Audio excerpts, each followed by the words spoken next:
జిల్లా అధ్యక్షులు కాబోతున్నారు అన్న టాక్ మాత్రం చాలా వినపడుతుంది.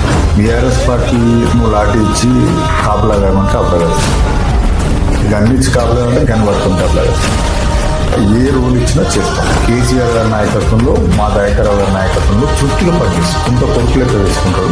రేపు భవిష్యత్తులో పాలకుర్తిలో మంచి మెజార్టీతో గెలిపేది లక్ష్యంగా పనిచేస్తాం. మళ్ళీ కేసీఆర్ గారు ముఖ్యమంత్రి కావాలా, ఇక్కడ మా దయాన్న మళ్ళీ పాలకుర్తిలో ఎమ్మెల్యే కావాలి. అది నా బలమైన